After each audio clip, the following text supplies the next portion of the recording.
तर शेतकरी मित्रांनो, कर्जमाफीची KYC करताना तुम्हाला जर तुमची रक्कम कमी दिसत असेल तर तुम्हाला हा फॉर्म ऑफलाईन भरून बँकेत जमा करायचा आहे आणि त्याच्यानंतर तुमची जी बँकची डिटेल आहे ती अपडेट केली जाईल आणि तुमची जी रक्कम आहे ती अपडेट झाल्यानंतरच मग नंतर तुम्ही KYC करा.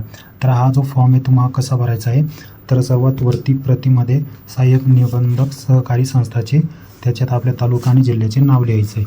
ठीक आहे. तर विषयामध्ये काही लिहायची गरज नाही आहे. खाली वरील विषय अनुसरून मी विनंती करतो की. तर इथं तुम्हाला काय काय लिहायचं मी तुम्हाला सोप्या भाषेत सांगून देतो.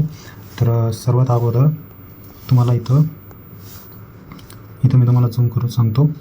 तर मित्रांनो, इथं तुम्हाला ते शेतकऱ्याचं नाव लिहायचं आहे. ज्या शेतकऱ्याच्या नावावर पीक कर्ज तुम्ही घेतलं होतं आणि त्याच्या नावावरती कर्जमाफीमध्ये नाव आलं आहे त्याचं नाव लिहायचं आहे. मोबाईल नंबर लिहायचा आहे. आता मोबाईल नंबर कुठलाही नका लिहू, जो आधार कार्डची लिंक आहे तोच लिहा. त्याच्यानंतर तुमचं गावाचं नाव, तुमचा तालुका, जिल्हा, त्या शेतकऱ्याचा आधार कार्ड नंबर, विशिष्ट क्रमांक. जर तुम्हाला माहिती असेल तर टाका, माहिती नसेल तर जागा सोडून द्या. तुम्हाला इथं तुमचं फार्मर ID टाकायचं आहे. इथं तुमचं बँकेचं नाव, आता ते बँक कोणत्या गावाला आहे, कोणत्या तालुक्याला आहे, जिल्ह्याला आहे किंवा जिथं पण असेल तर त्याचं नाव. ठीक आहे. त्याच्यानंतर तुम्हाला थोडं खाली जायचं आहे. इथं शेतकऱ्याचा जो सेविंग अकाउंट नंबर आहे, ठीक आहे, शेतकऱ्याचा जो अकाउंट नंबर आहे तो इथं टाकायचा आहे. त्याच्यानंतर त्याचा लोन अकाउंट नंबर टाकायचा आहे. इथं त्याच्या कर्जाची रक्कम, तर ती 2 लाखपेक्षा जास्त आहे का 2 लाखपेक्षा कमी आहे किंवा 2 लाख आहे, तर ती तुम्हाला इथं टाकून द्यायची. त्याच्यानंतर तुम्हाला इथं थोडं खाली स्क्रोल करत यायचं आहे. इथं खाली आल्यानंतर इथं तुम्हाला काही प्रश्न विचारले गेले. आता ते प्रश्न तुम्ही व्यवस्थित समजून घ्या. आधार प्रमाणीकरण न होण्याचं कारण काय आहे, म्हणजे तुम्ही जे आधार प्रमाणीकरण करत आहात किंवा KYC करत आहात ती का नाही होते, तर त्याचं कारण होऊ शकतं की माझ्याकडे जमीन नसल्यामुळे ॲग्री स्टॉक उपलब्ध नाही आहे. तर हे कारण असलं तर तुम्हाला इथं टिक करायची. हे कारण असलं तर ही जागा सोडून द्यायची. ठीक आहे.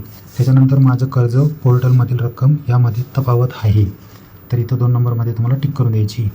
हे कारण असेल तर सोडून द्यायचं आहे. माझे नातेवाईक मयत असल्यामुळे आधार प्रमाणीकरण करता येत नाही, याच्यावरती टिक करून द्या. किंवा माझ्या हाताचे ठसे उमटत नाही, डोळे स्कॅन होत नाही, सध्या मी परदेशात राहत आहे, मी चालू बाकीदार आहे परंतु माझे नाव थकबाकीदार यादीमध्ये आहे. दुसरं, माझे सोसायटी व इतर बँक या दोन्ही ठिकाणी कर्ज आहे.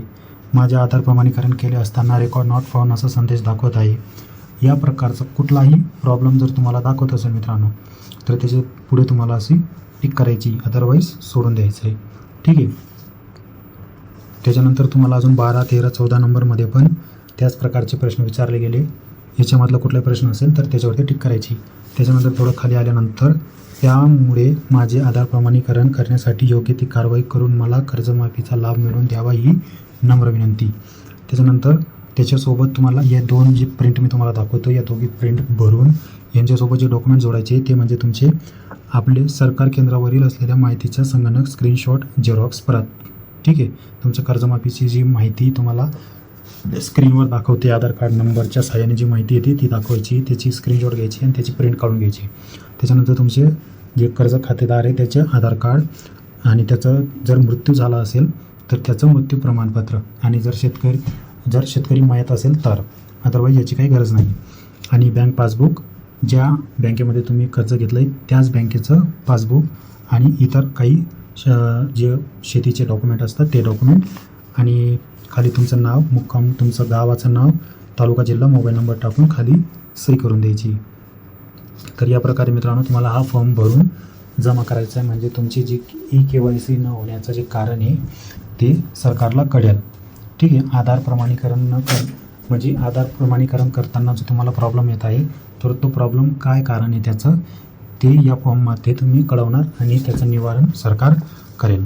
तर या फॉर्म तुम्हाला जर पाहिजे असेल तर तुम्ही मला इंस्टाग्रामवर मेसेज करू शकता. इंस्टाग्राम ID सेतू केंद्रच आहे.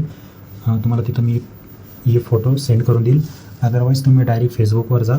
फेसबुकवर माझी ID सर्च करा, सेतू केंद्र. तुम्हाला फेसबुक पेज मिळेल. तिथं थोडं खाली स्क्रोल केलं तर तुम्हाला हे दोघी फोटो तिथं मी ऑलरेडी अपलोड केलेले, तिथून डायरेक्ट तुम्ही हे दोघी फोटो सेव्ह करू शकता तुमच्या फोनमध्ये आणि हे फॉर्म भरून तुम्ही जमा करू शकता. तर फॉलो करून घ्या, सबस्क्राईब करून घ्या, जेणेकरून तुम्हाला भविष्यात असेच व्हिडिओ भेटत राहतील. तर भेटू आपण नवीन व्हिडिओसोबत. तोपर्यंत धन्यवाद. जय हिंद, जय महाराष्ट्र.